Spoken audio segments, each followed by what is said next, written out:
हिंद साथियों, स्वागत है आपका self study classes with Sumit Jain YouTube channel में। तो साथियों स्टार्ट हो चुका है आज का ये सेशन।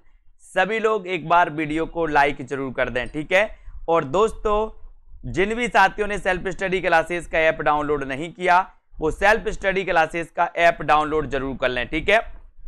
उससे क्या होगा दोस्तों, आपको 2020 टेस्ट सीरीज जो दोस्तों बिल्कुल मुफ्त कराई जाती है, फ्री में कराई जाती है, ये टेस्ट सीरीज आपको यहां पर मिल जाएगी, ठीक है। तो ये सीरीज से आप लोगों को जरूर जुड़ना है। और साथियों आपको पता है कि अभी बड़ा सरप्राइज आपके लिए दोस्तों आ गया है, बड़ा ऑफर आपके लिए आ गया है। हिंदी साहित्य का दोस्तों टीजीटी पीजीटी का मॉडल पेपर आपको 350 में, है ना। 3000 प्रश्नों की टेस्ट सीरीज दोस्तों 350 में। और हिंदी साहित्य का संपूर्ण कोर्स जिसमें निचोड़ कोर्स शामिल है, तिरकी वीडियो शामिल है, विस्तृत अध्ययन वाले वीडियो शामिल हैं, लाइव क्लास शामिल है और दोस्तों यहां पर आपके लिए टेस्ट भी शामिल हैं, है ना। ये पूरा का पूरा ऑफर है। 1000 में इस कोर्स में एडमिशन ले सकते हैं आप। ऑफर आपके लिए सीमित समय के लिए आया है दोस्तों। अच्छा मौका है, अध्ययन अभी कर सकते हो, ठीक है। और दोस्तों ये जो निचोड़ क्लासें चल रही हैं इसकी लाइव क्लास चलती है 2:30 बजे। यानी कि क्या इंपॉर्टेंट होता है दोस्तों हिंदी साहित्य में वो हम पढ़ रहे हैं। हिंदी साहित्य में दोस्तों उस चीज को अपन अध्ययन कर रहे हैं, ठीक है। तो चलिए स्टार्ट करते। आज का आपका पहला प्रश्न है, आधुनिक खोजों के अनुसार हिंदी की प्रथम मौलिक कहानी के लेखक कौन है। आधुनिक खोजों के अनुसार हिंदी की प्रथम मौलिक कहानी के लेखक कौन माने जाते हैं। इंशाअल्लाह खां, शिव प्रसाद सितारे हिंद, रामचंद्र शुक्ल या फिर माधवराव सप्रे। बताएं कौन माने जाते हैं दोस्तों। आधुनिक खोजों के अनुसार हिंदी की प्रथम मौलिक कहानी के लेखक कौन माने जाते हैं। देखते हैं कौन कौन सही उत्तर बता रहा है। सभी लोगों को आंसर चयन करना है। और बहुत सारे लोग क्या हो रहे हैं इस क्वेश्चन में, बहुत सारे लोग कंफ्यूज होंगे। कुछ लोग सही उत्तर बताएंगे और कुछ लोग गलत बताएंगे, क्योंकि यहां पर क्वेश्चन को अच्छे से पढ़ना है। और वो क्वेश्चन है आधुनिक खोजों के अनुसार। और आधुनिक खोजों के अनुसार आपने एक कहानी पढ़ी होगी दोस्तों, एक टोकरी भर मुट्ठी, है ना, मिट्टी। एक टोकरी भर मिट्टी पढ़ी है सभी लोगों ने, है ना। बोले एक टोकरी भर मिट्टी से हम सप्रे, तो माधवराव सप्रे ये आधुनिक खोजों के अनुसार हिंदी की प्रथम मौलिक कहानी के लेखक हैं माधवराव सप्रे। और इनकी कहानी कौन सी है, एक टोकरी भर मिट्टी। एक टोकरी भर मिट्टी, बहुत बढ़िया। अब यहां पर आते हैं दोस्तों, जैनेन्द्र को मानव जीवन दर्शन का सबसे बड़ा कहानीकार किसने कहा। जैनेन्द्र को मानव जीवन दर्शन का सबसे बड़ा कहानीकार किसने कहा है, ये आपको का बताना है। नामवर सेन है, बताएं, नगेंद्र, रामविलास शर्मा या फिर लक्ष्मी नारायण लाल। जैनेन्द्र को मानव जीवन दर्शन का सबसे बड़ा कहानीकार कहने वाले जो दोस्तों विद्वान हैं वो कौन है।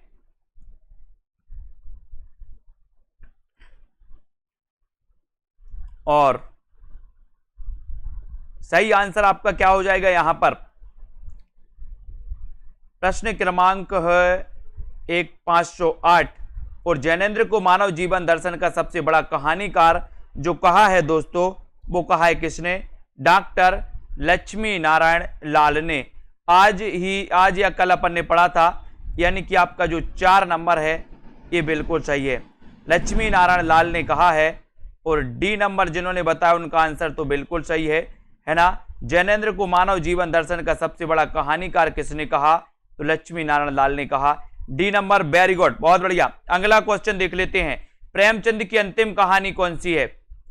प्रेमचंद की अंतिम कहानी कौन सी है। पूस की रात, कफन, शबाशेर गेहूं या फिर दोस्तों शतरंज के खिलाड़ी।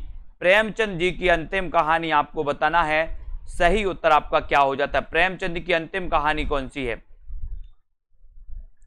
और दोस्तों जिन भी साथियों ने self study classes app download नहीं किया वो सेल्फ स्टडी क्लासेस ऐप को जरूर डाउनलोड कर लें। और प्रेमचंद की अंतिम कहानी की बात आती है तब आपका उत्तर होता है कफन, है ना। यानी बी नंबर की उत्तर आपका चला जाता है, बी आपका राइट आंसर हो जाता है। वर्ग संघर्ष के आधार पर सामाजिक और आर्थिक स्थिति आर्थिक स्थितियों का चित्रण करने वाली कहानी कौन सी है? वर्ग संघर्ष के आधार पर सामाजिक और आर्थिक स्थितियों का दोस्तों चित्रण करने वाली कहानी कौन सी है? 7वीं के बच्चे, खेल, तीसरी कसम या फिर बेपत्तगा। वर्ग संघर्ष के आधार पर सामाजिक और आर्थिक स्थितियों का चित्रण करने वाली कहानी कौन सी मानी जाती है? आपको चयन करना है। एक बार वीडियो को लाइक जरूर कर देना और दोस्तों अपने मित्रों तक शेयर कर देना। वर्ग संघर्ष के आधार पर आपको बताना है कौन कौन बता रहा है।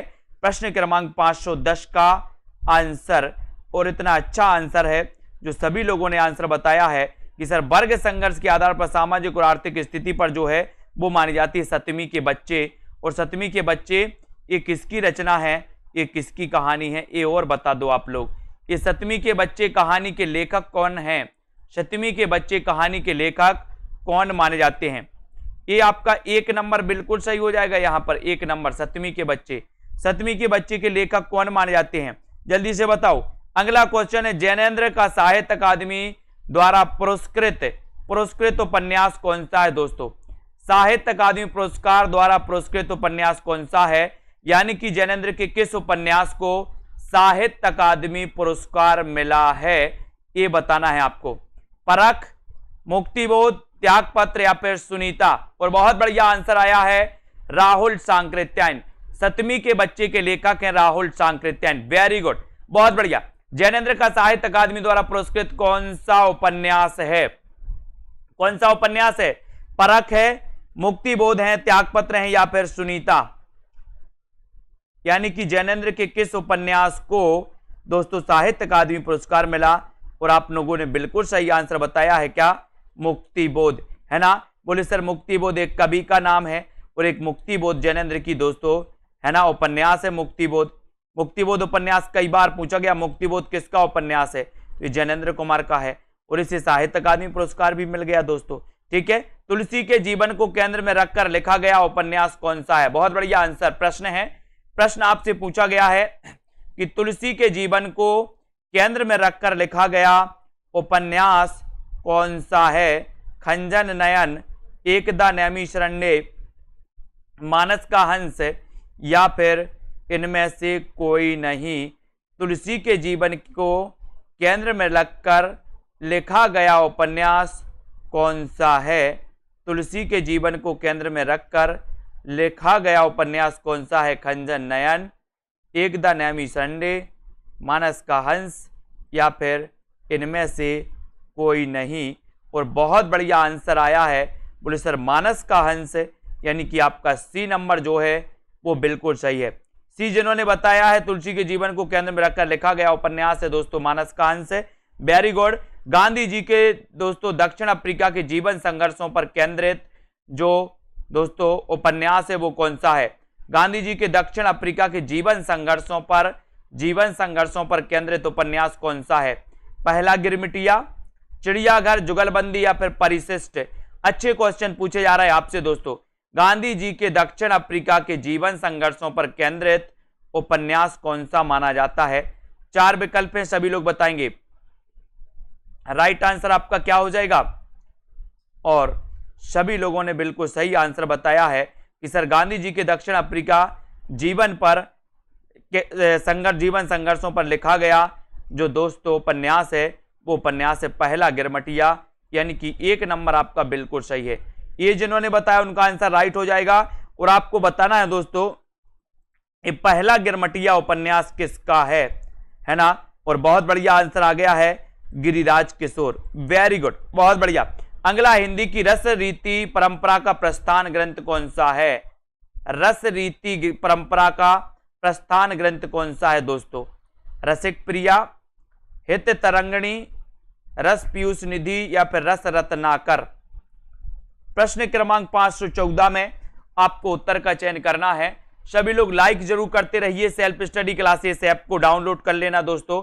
Self study classes app download कर लेते हो तो वहां पर आपके लिए फ्री 2020 टेस्ट सीरीज भी मिलती है। जिनको निचोड़ क्लास में एडमिशन लेना है वो अभी मात्र 1000 में दोस्तों इसमें एडमिशन ले सकते हैं।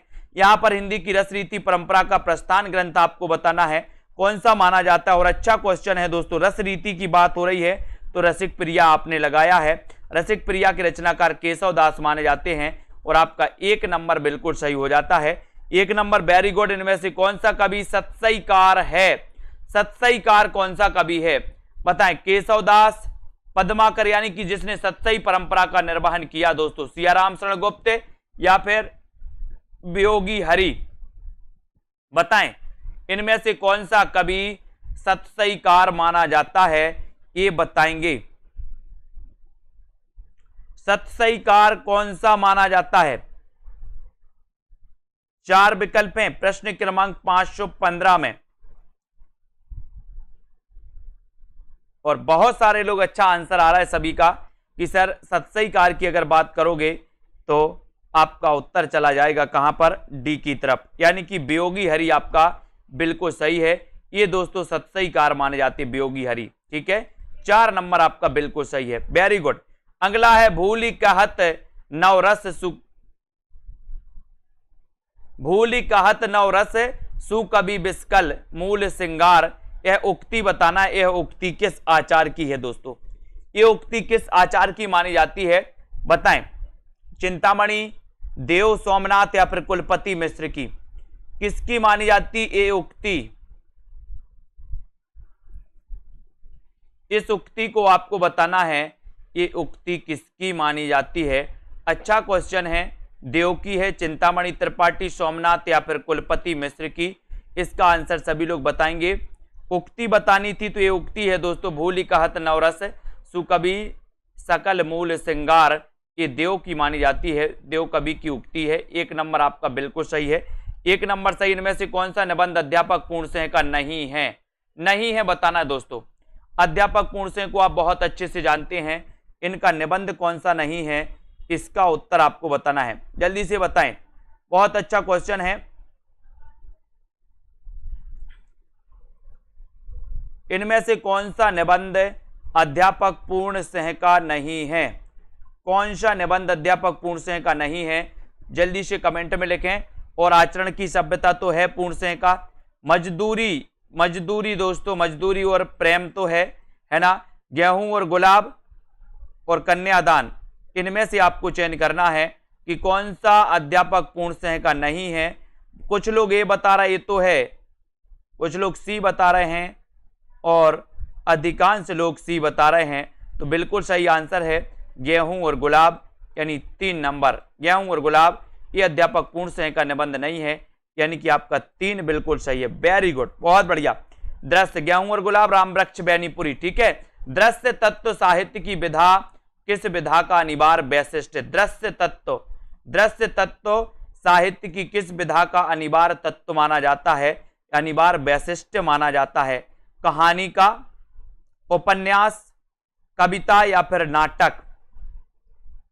दृश्य तत्व साहित्य की किस विधा का अनिवार्य वैशिष्ट्य है? कहानी, उपन्यास, कविता या फिर नाटक? सभी लोग बताएंगे। अच्छा प्रश्न है दोस्तों, वीडियो को एक बार लाइक जरूर कर देना, है ना। और दृश्य की बात आ रही, आपने पढ़ा है दोस्तों कि आचार्य विश्वनाथ थे, है ना, इन्होंने काव्य को 2 भागों में बांटा था, एक तो दृश्य काव्य और एक श्रव्य काव्य, है ना। और दृश्य काव्य दोस्तों आपको पता है कि नाटक जो है, नाटक का अनिवार्य वैशिष्ट्य माना जाता है, यानी कि आपका 4 नंबर सही हो जाता है। मिस्टर अभिमन्यु नाटक के रचनाकार कौन है? मिस्टर अभिमन्यु नाटक के रचनाकार कौन माने जाते हैं, ये आपको बताना है। बताइए, लक्ष्मी नारायण लाल माने जाते हैं, है ना, लक्ष्मी नारायण मिश्र, सुरेंद्र वर्मा या फिर रमेश बख्शी? और जिन भी साथियों को एडमिशन लेना है दोस्तों वो ले सकते हैं। जल्दी ही 2:30 वाली जो क्लास है, इस क्लास में दोस्तों आपकी निचोड़ क्लास समाप्त होने वाली है और अब स्टार्ट होने वाली इस 2:30 क्लास में क्या स्टार्ट होगा? ये जल्दी स्टार्ट होगा दोस्तों, पार्टिकुलरली कवियों से संबंधित महत्वपूर्ण प्रश्न। जैसे हम पढ़ेंगे सरहपा से संबंधित जितने प्रश्न बनते उनको, स्वयंभू से संबंधित जितने प्रश्न बनते उनको पढ़ेंगे, है ना।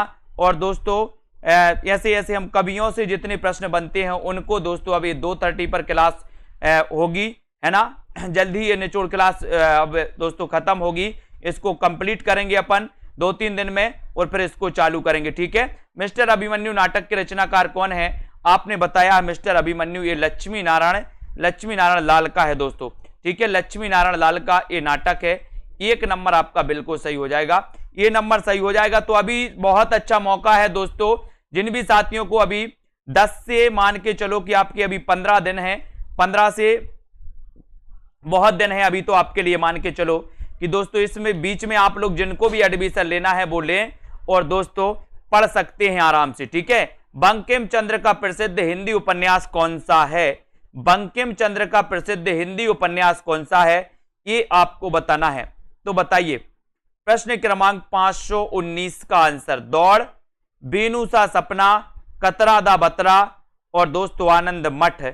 और सभी लोगों को पता है कि सर बंकिम चंद्र का प्रसिद्ध हिंदी उपन्यास की बात करोगे तो उत्तर आनंद मठ की ओर जाएगा, यानी 4 नंबर आपका सही हो जाएगा। आनंद मठ आपका बिल्कुल सही हो जाएगा। ठीक है, यहां पर आ जाते हैं दोस्तों, शेखर एक जीवनी उपन्यास के स्त्री पात्र हैं। स्त्री पात्र कौन से हैं बताएं? शेखर एक जीवनी आगे है ना। अब आपको बताना स्त्री पात्र कौन है। शेखर एक जीवनी के स्त्री पात्र आपको चयन करना है। रेखा, गौरा, अमला, रंजना, सैलमा, योके, शशि या फिर सरस्वती। सभी लोग बताएंगे। वीडियो को एक बार लाइक कर देंगे, और जिन भी साथियों को पढ़ना है दोस्तों पार्टिकुलरली काय के आपको अगर पढ़ना है कि हम एक एक कवियों का परिचय पढ़ें, तो एक एक कवियों का दोस्तों परिचय, यानी कि जैसे सरहपा से कितने प्रश्न बनते हैं, जयशंकर प्रसाद से कितने प्रश्न बनते हैं, वो सीरीज जल्दी ही स्टार्ट होने वाली है ना। तो शेखर एक जीवनी उपन्यास के स्त्री पात्र आपको यहां पर चयन करना था, और आपने उत्तर बता दिया शशि सरस्वती, यानी डी नंबर आपका बिल्कुल सही हो जाएगा। शशि सरस्वती आपका राइट आंसर हो जाएगा। सुरंग में सुबह उपन्यास के लेखक कौन है? सुरंग में सुबह उपन्यास के लेखक कौन है? शिवमूर्ति हैं, मिथिलेश्वर हैं, संजीव या फिर अमरकांत। सुरंग में सुबह उपन्यास के लेखक कौन माने जाते हैं, इसका उत्तर आपको चयन करना है। सुरंग में सुबह शिवमूर्ति, मिथिलेश्वर, संजीव या फिर अमरकांत। जल्दी से आपको बताना है, चयन करना है दोस्तों। 521 का आंसर बताना है, उत्तर क्या हो जाएगा?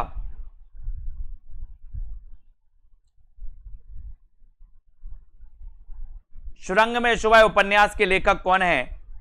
बहुत अच्छा क्वेश्चन है। 521 का आंसर बताना है, और बहुत सारे लोगों ने बता दिया है मिथिलेश्वर, और उनका आंसर भी दोस्तों सही है, मिथिलेश्वर। ठीक है, बी नंबर आपका सही है। सुरंग में सुबह उपन्यास के लेखक मिथिलेश्वर हैं। Very good. भीतर भीतर सब रस चूसे, हंस हंस के तन मन धन मुंह से, पंक्ति किस कवि की है? बताइए।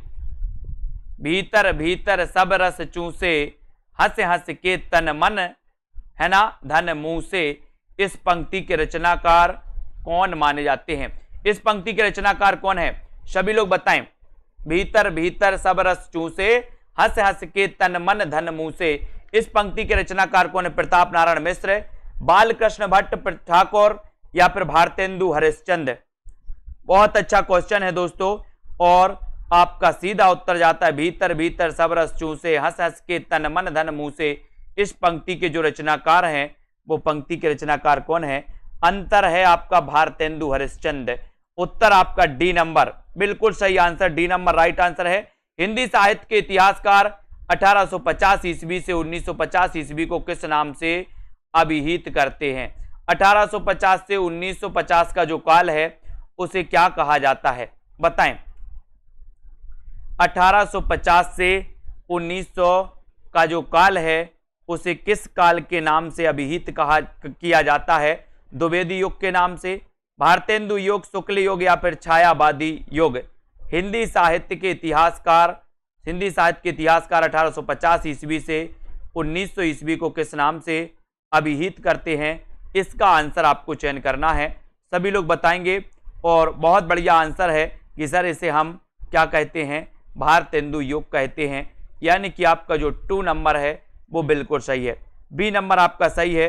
1900 से 1920 माना जाता है द्विवेदी युग, है ना, आपको पता होगा। अगला देखो, आदिकाल और भक्तिकाल के बीच एक स्वर्णिम कड़ी किसे कहा जाता है, कहा गया दोस्तों, बहुत बढ़िया। आदिकाल और भक्ति काल के बीच एक स्वर्णिम कड़ी किसे कहा गया? जयदेव को, विद्यापति को, जायसी को या फिर जगनिक को? किसे कहा गया? आदिकाल और भक्ति काल के बीच एक स्वर्णिम कड़ी किसे कहा गया? बताएं, किसे कहा गया दोस्तों?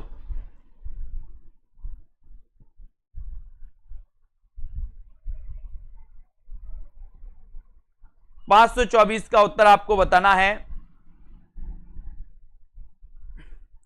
और बहुत सारे लोगों ने बताया विद्यापति को, बी नंबर, वेरी गुड, बहुत बढ़िया।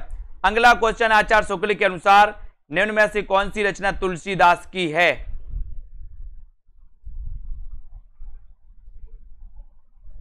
तुलसीदास की कौन सी रचना आचार्य शुक्ल के अनुसार निम्न में से कौन सी रचना तुलसीदास की है? चार विकल्प हैं। तुलसीदास के बारे में आप पढ़ते हैं दोस्तों, है ना, इन्होंने रामचरितमानस की रचना की थी और आपको पता है कितने दिन में की थी, है ना, रामचरितमानस की 7 कांड बोले सर इसमें, है ना। और शुक्ल के अनुसार निम्न में से कौन सी रचना तुलसीदास की है पूछा है, तो आपने बिल्कुल सही बताया। बोले सर जब तुलसीदास ने रामचरितमानस की रचना की तो इन्होंने बार बार रामायण पढ़ी होगी, तो बरबे रामायण यानी बार बार रामायण, है ना, बार बार रामायण पढ़ी होगी जब तो इन्होंने रामचरितमानस की रचना कर दी। तो आपका उत्तर चला जाता है बी की तरफ। हिंदी साहित्य की भूमिका पुस्तक के लेखक कौन है? हिंदी साहित्य की भूमिका पुस्तक के लेखक कौन है? रामचंद्र शुक्ल, राम कुमार वर्मा, विश्वनाथ प्रसाद मिश्र, हजारी प्रसाद द्विवेदी। हिंदी साहित्य की भूमिका पुस्तक के लेखक कौन है? हिंदी साहित्य की भूमिका पुस्तक के लेखक कौन माने जाते हैं? ये 4 विकल्प हैं दोस्तों, सभी लोग आंसर बताएंगे। हिंदी साहित्य की भूमिका पुस्तक के लेखक कौन है, बताएं। और बिल्कुल सही आंसर जाएगा हिंदी साहित्य की भूमिका, है ना, राइट आंसर आपने बता दिया है सर। इसके लेखक हैं हजारी प्रसाद द्विवेदी, यानी डी नंबर हजारी प्रसाद द्विवेदी आपका बिल्कुल सही है। डी नंबर सही है। भक्ति काल का नाम पूर्व मध्यकाल किस आचार्य ने दिया दोस्तों? भक्ति काल आपको पता है कि मध्यकाल को 2 भागों में बांटा गया था दोस्तों। मध्यकाल को एक तो पूर्व मध्यकाल और दूसरा बांटा गया था उत्तर मध्यकाल, ठीक है। उत्तर मध्यकाल को रीतिकाल और पूर्व मध्यकाल को भक्ति काल नाम दिया गया। अब भक्ति काल का नाम पूर्व मध्यकाल किस आचार्य ने दिया, ये आपको पता होनी चाहिए, तो बताएं। डॉक्टर नगेंद्र ने दिया क्या, राम कुमार वर्मा, आचार्य नंद दुलारी वाजपेयी या फिर हजारी प्रसाद द्विवेदी? भक्ति काल का नाम पूर्व मध्यकाल किसने दिया? किसने दिया? सभी लोग लाइक जरूर कर लेंगे। और जिन भी साथियों को दोस्तों अभी भी बहुत अच्छे से पढ़ना है, एक एक कवियों के बारे में बहुत अच्छे से पढ़ना है, तो वो साथी आज ही एडमिशन ले लें। अभी दोस्तों जैसे ही अपनी 4-5 दिन में निचोड़ क्लास खत्म होगी, उसके बाद अपनी दोस्तों क्लास हो जाएगी स्टार्ट। कवियों को पढ़ेंगे अपन, पार्टिकुलरली एक एक कवियों को पढ़ेंगे, उनसे संबंधित जितने क्वेश्चन बनते हैं उन क्वेश्चनों को अपन कवर करेंगे उसमें, है ना। तो यहां भक्ति काल का नाम पूर्व मध्यकाल किस आचार्य ने दिया है, तो आपको पता है कि सर ये दिया है किसने? किसने दिया है? हजारी प्रसाद द्विवेदी, है ना। इसको आपको याद करना है, ठीक है। आगे बढ़ते हैं दोस्तों। अगला क्वेश्चन बताना है, हिंदी साहित्य के आरंभिक काल को सिद्ध सामंत काल किसने कहा? सिद्ध सामंत काल किसने कहा? हिंदी साहित्य के आरंभिक काल को सभी लोग बताएंगे। सारी क्लास चलती है 40 मिनट, 40 मिनट क्लास चलती है दोस्तों, अपनी कोई भी क्लास हो, ठीक है। अब आपको बताना है हिंदी साहित्य के आरंभिक काल को सिद्ध सामंत काल किसने कहा? राम कुमार वर्मा ने, राहुल सांकृत्यायन, गणपति चंद्र गुप्त या फिर मिश्र बंधु ने? हिंदी साहित्य के आरंभिक काल को सिद्ध सामंत काल किसने कहा है? तो बिल्कुल सरल आंसर है, उत्तर है आपका राहुल सांकृत्यायन ने, यानी कि आपका बी नंबर जो आपने बताया दोस्तों वो बिल्कुल सही है। बहुत बढ़िया आंसर, ठीक है। वीडियो को लाइक जरूर कर दें। हिंदी के प्रारंभिक काल को वीर गाथा काल नाम किसने दिया? प्रारंभिक काल को वीर गाथा काल नाम किसने दिया? आचार्य रामचंद्र शुक्ल ने, राहुल सांकृत्यायन, गणपति चंद्र गुप्त या फिर मिश्र बंधु ने? हिंदी के प्रारंभिक काल को वीर गाथा काल नाम किसने दिया? इसका आंसर आपको बताना है, 529 का आंसर बताना है। हिंदी के प्रारंभिक काल को वीर गाथा काल नाम देने वाले जो विद्वान हैं वो विद्वान कौन है? आचार्य शुक्ल। बहुत बढ़िया, ए नंबर आपका सही, आचार्य रामचंद्र शुक्ल बिल्कुल सही हो जाएगा। अगला क्वेश्चन देखें, छायावाद में वक्रता का वैभव मिलता है। प्रसाद के काव्य में निम्न में से किसका उत्कर्ष मिलता है? बताएं। छायावाद में वक्रता का वैभव मिलता है, प्रसाद के काव्य में किसका उत्कर्ष मिलता है? विदग्धता, अभिव्यंजना, चारुता या फिर चमत्कार का? किसका उत्कर्ष मिलता है प्रसाद के काव्य में? प्रसाद की काव्य रचनाएं पढ़ी आप लोगों ने, है ना, जिनमें सबसे प्रसिद्ध इनकी दोस्तों कामायनी है ना, और इनकी दोस्तों काव्य रचना में किसका उत्कर्ष मिलता है ये आपसे पूछा गया है। तब आपका राइट आंसर क्या हो जाएगा? यहां पर राइट आंसर है दोस्तों अभिव्यंजना, यानी 2 नंबर क्या मिलता है? अभिव्यंजना, बी आपका बिल्कुल सही हो जाएगा। अगला है, केवल सूक्ष्मगत सौंदर्य सत्ता का राग कहकर छायावाद का विरोध किसने किया? केवल सूक्ष्मगत सौंदर्य सत्ता का राग कहकर छायावाद का विरोध किसने किया? दोस्तों आचार्य शुक्ल ने, महादेवी वर्मा ने, सुमित्रानंदन पंत या फिर अज्ञे ने? किसने किया? केवल सूक्ष्मगत सौंदर्य सत्ता का राग कहकर छायावाद का विरोध किसने किया? बहुत अच्छा क्वेश्चन है और आपका बिल्कुल सही आंसर चला जाता है। वो किया किसने? महादेवी वर्मा ने, है ना, यानी कि आपका जो 2 नंबर है, 2 नंबर वो बिल्कुल सही है। केवल सूक्ष्मगत सौंदर्य सत्ता का राग कहकर छायावाद का विरोध करने वाली जो है दोस्तों वो कौन है? महादेवी वर्मा। जन्म कब हुआ था इनका? 1907। इनको ज्ञानपीठ पुरस्कार कब मिला था? 1982 में, है ना, 1982 में यामा के लिए। ये भी याद रख लेना, महादेवी वर्मा बौद्ध धर्म से प्रभावित हैं, है ना, इनकी रचना रश्मि, और दोस्तों ये रहस्यवाद से प्रभावित हैं। ठीक है, तो इतने सारे क्वेश्चन यहाँ से बनते हैं। प्रसाद की किस कृति को पहले ब्रज भाषा में तथा फिर खड़ी बोली में रूपांतरित कर दिया गया? दोस्तों बताएं, ये क्वेश्चन कई बार पूछा गया कि प्रसाद की वह कृति कौन सी है जिसको पहले ब्रज भाषा में दोस्तों प्रकाशित किया गया और बाद में उसे दोस्तों खड़ी बोली में रूपांतरित कर दिया गया? तो वो कृति कौन सी मानी जाती है? प्रेम पथिक, कानन कुसुम झरना या फिर आंसू? कौन सी कृति मानी जाती है प्रसाद की? प्रसाद की वो कृति कौन सी है जो पहले ब्रज भाषा में और बाद में दोस्तों वो खड़ी बोली में रूपांतरित की गई? और ये क्वेश्चन कई बार आया है और यहां पर आपका उत्तर चला जाता है कि वो रचना है प्रेम पथिक। कौन सी रचना है दोस्तों? प्रेम पथिक, यानी कि 1 नंबर आपका बिल्कुल सही हो जाएगा। ये नंबर आपका राइट आंसर है, बिल्कुल सही। निराला की जूही की कली काय का उदाहरण है दोस्तों? मात्रिक छंद का है, वर्णिक छंद का है, मुक्त छंद का, या फिर इनमें से कोई नहीं? बताएं, इनमें से कोई नहीं, जल्दी से आपको बताना है। प्रश्न क्रमांक 533 का आंसर सभी लोग बताएंगे। हाँ, वेरी गुड। पहले 1909 में और बाद में 1914 में ये प्रेम पथिक खड़ी बोली में दोस्तों ये प्रकाशित हुई थी। Very good. निराला की जूही की कली का उदाहरण है तो क्या है? मात्रिक छंद का, वर्णिक छंद का, मुक्त छंद का, या इनमें से कोई नहीं? तो आपका राइट आंसर है मुक्त छंद का, यानी कि 3 नंबर आपका सही है। जूही की कली मुक्त छंद का उदाहरण है दोस्तों। 3 नंबर, सी नंबर आपका बिल्कुल सही है। कौन सी रचना मोहन राकेश की नहीं है? ये नहीं है का चक्कर मैंने आपको समझाया था, कुछ प्रश्न यहीं से गलत हो रहे थे। नहीं है और हैं को लेकर के कौन सी रचना मोहन राकेश की नहीं है? छोटे छोटे ताजमहल, आषाढ़ का एक दिन, अंधेरे बंद कमरे और लहरों के राजहंस। जल्दी से बताओ उत्तर क्या हो जाएगा? प्रश्न क्रमांक 534 में वीडियो को लाइक करते चलिए दोस्तों। और कौन सी रचना मोहन राकेश की नहीं है ये आपसे पूछा गया। आषाढ़ का एक दिन है, अंधेरे बंद कमरे है, लहरों के राजहंस है। कौन सी नहीं है? छोटे छोटे ताजमहल, ये नहीं है।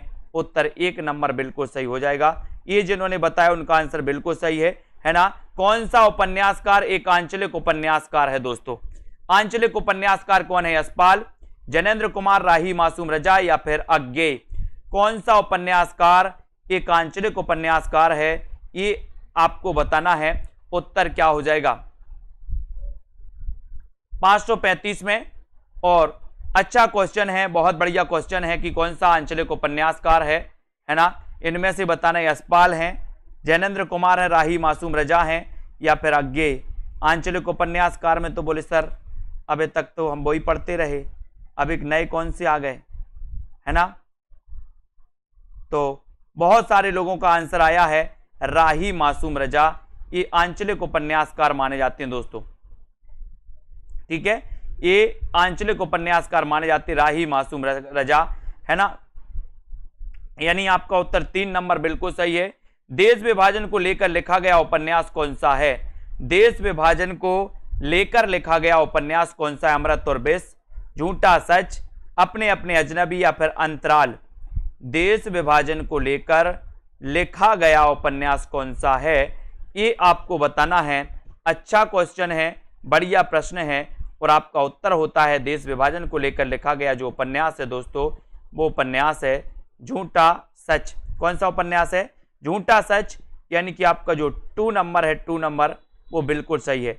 बी नंबर आपका राइट आंसर होगा। झूठा सच जो उपन्यास है दोस्तों, यशपाल का, है ना, यशपाल का ये उपन्यास है।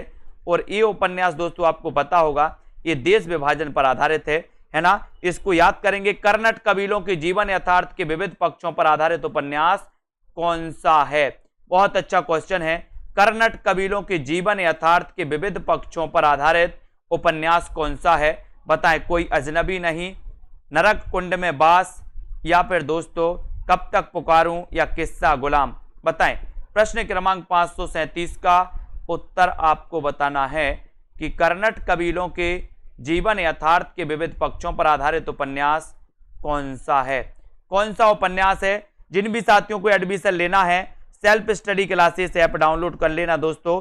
सेल्फ स्टडी क्लासेस ऐप में अंतिम समय, अंतिम प्रहार दोस्तों हम करेंगे, परीक्षा का अंतिम प्रहार, है ना। 2:30 बजे की क्लास में जल्दी ही दोस्तों निचोड़ क्लास आपकी समाप्त होगी 3-4 दिन में, और उसके बाद आपकी एक नई सीरीज 2:30 बजे वाली क्लास में दोस्तों, है ना। कर्नट कबीलों के जीवन यथार्थ से संबंधित है दोस्तों कब तक पुकारूं। कब तक पुकारूं इसके रचनाकार हैं रांगे राघव। Very good. कब तक पुकारूं यानी 3 नंबर आपका यहां पर बिल्कुल सही होगा। कर्नट कबीलों के जीवन यथार्थ के विविध पक्षों पर आधारित जो उपन्यास है कब तक पुकारूं, है ना। आधुनिक ईरान की पृष्ठभूमि पर रक्त रंजित इस्लामी क्रांति का चित्रण किस उपन्यास में किया गया? आधुनिक ईरान की पृष्ठभूमि पर रक्त रंजित इस्लामी क्रांति का चित्रण किस उपन्यास में किया गया? बताएं। 7 नदियां, एक समुंदर, चक्रव्यूह, धूप छाही रांग, या फिर किस्सा लोकतंत्र। किसमें किया गया दोस्तों? आधुनिक ईरान की पृष्ठभूमि पर रक्त रंजित इस्लामी क्रांति का चित्रण किस उपन्यास में किया गया? इसका उत्तर आपको बताना है। सभी लोग बताएं। 7 नदियां, एक समुंदर में, चक्रव्यूह, धूप छाही रंग, या फिर किस्सा लोकतंत्र में। अच्छा क्वेश्चन है और आपने बिल्कुल सही आंसर बताया कि सर आधुनिक ईरानी पृष्ठभूमि पर रक्त रंजित इस्लामी क्रांति का चित्रण किया गया है, तो वो किया गया 7 नदियां एक समुंदर। बोले रक्त रंजित, रक्त से रंजित है 7 नदियां एक समुंदर, यानी 1 नंबर आपका बिल्कुल सही है। Very good answer. सेठ बांकेमल किसकी रचना है? सेठ बांकेमल ये किसकी रचना है? पांडे बेचन शर्मा उग्र की, यशपाल की, अमृतलाल लांगर की, या फिर भगवती चरण वर्मा। सेठ बांके हैं बोले।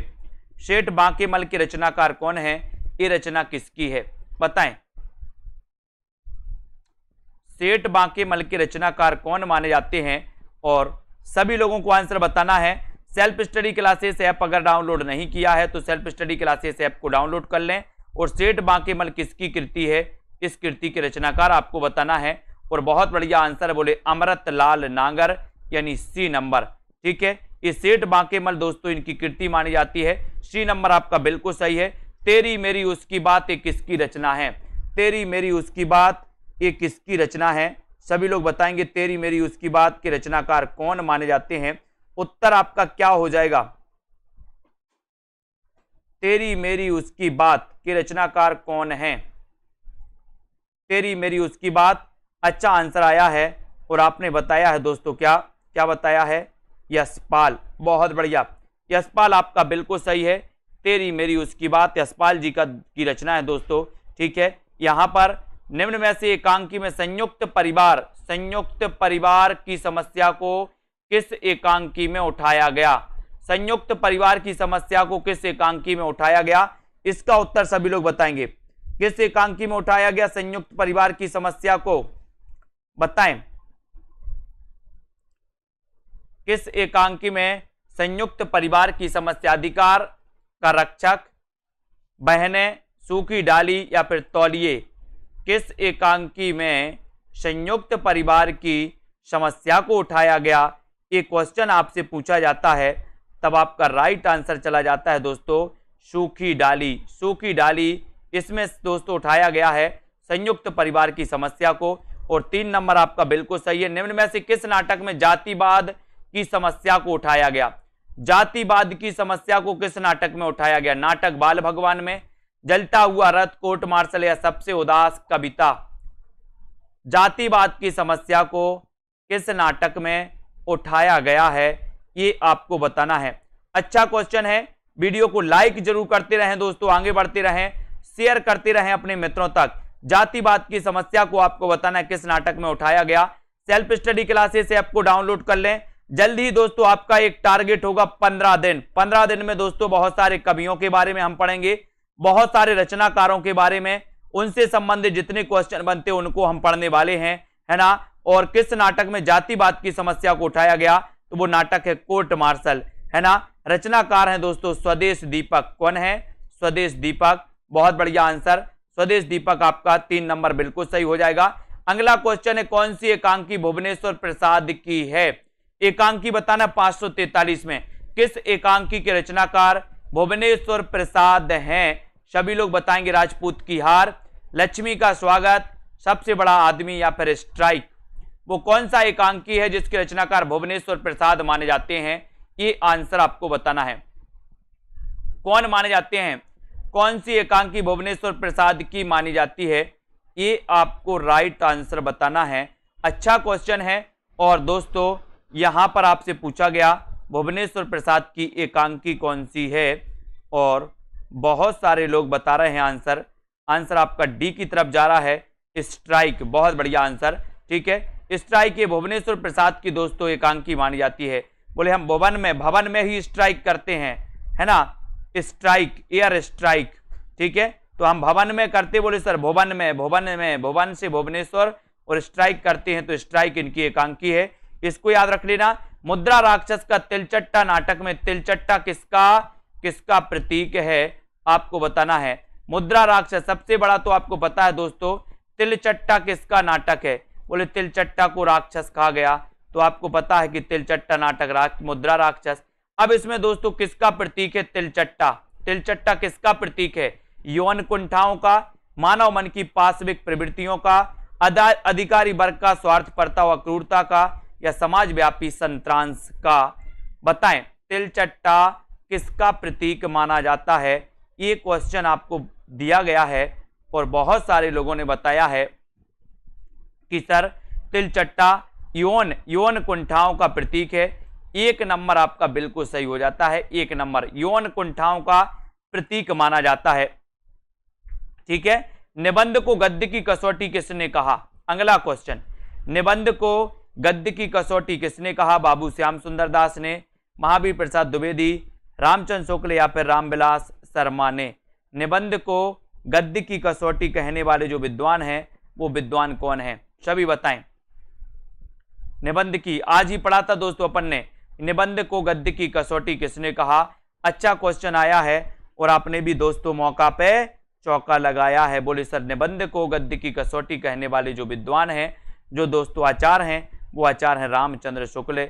यानी कि आपका 3 नंबर सी नंबर आपका बिल्कुल सही, आचार्य रामचंद्र शुक्ल आपका राइट आंसर हो जाता है। आलोक पर्व निबंध के रचनाकार कौन है? आलोक पर्व मैंने कई बार आपको याद करवाया है। आलोक पर्व, पर्व तो बोले सर कितने हैं बताइए। आलोक पर्व निबंध के रचनाकार कौन है? इसका आंसर आना चाहिए। सभी लोग आंसर बताएंगे। आलोक पर्व निबंध के रचनाकार कौन माने जाते हैं? अच्छा क्वेश्चन है। उत्तर सीधा जाएगा आपका हजारी प्रसाद द्विवेदी, हजारी प्रसाद द्विवेदी, इनका निबंध है दोस्तों आलोक पर्व। ठीक है, तो दोस्तों आज अपन ने बहुत सारे प्रश्नों पर चर्चा की। सभी लोगों को वीडियो को लाइक करना है।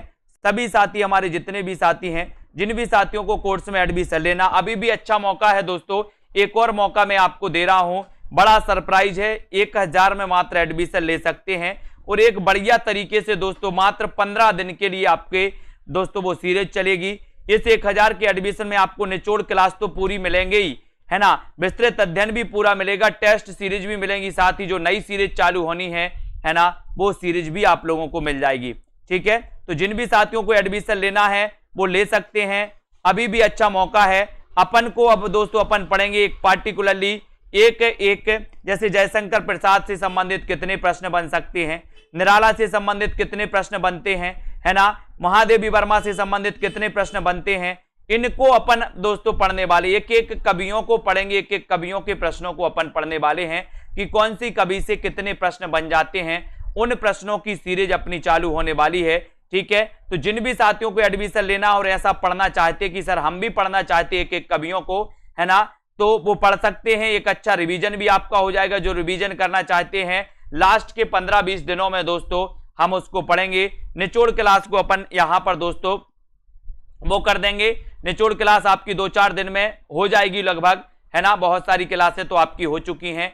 अब सभी साथी दोस्तों जुड़े रहें, लाइक करते रहें, अपने मित्रों तक शेयर करते रहें। मनीषा जी, कमला जी, आकांक्षा जी, बीनू जी, प्रमिला, आस्था, पूजा वर्मा जी, सरोज जी, लोकेश जी, शिव जी, पूनम, बाल गोविंद जी, जसवंत जी, ठीक है, रीनू जी और दारसू जी, ममता, अनीता जी, सभी साथियों को, जितने भी हमारे साथी, अपने मित्रों को सभी को बता दें कि दोस्तों एक बहुत अच्छी सीरीज याद होने वाली है या चालू होने वाली है।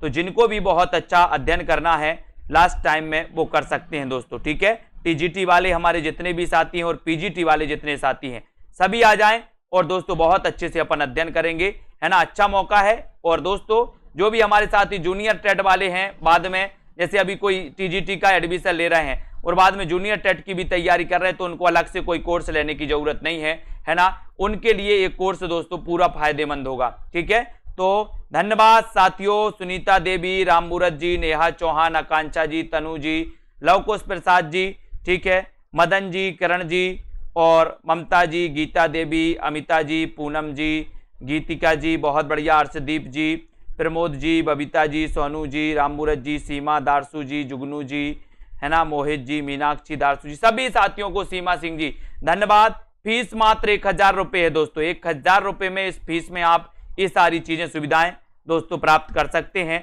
आपको करना क्या है, सबसे पहले सेल्फ स्टडी क्लासेस ऐप को डाउनलोड कर लेना है। ठीक है, बहुत बढ़िया, धन्यवाद, जय हिंद।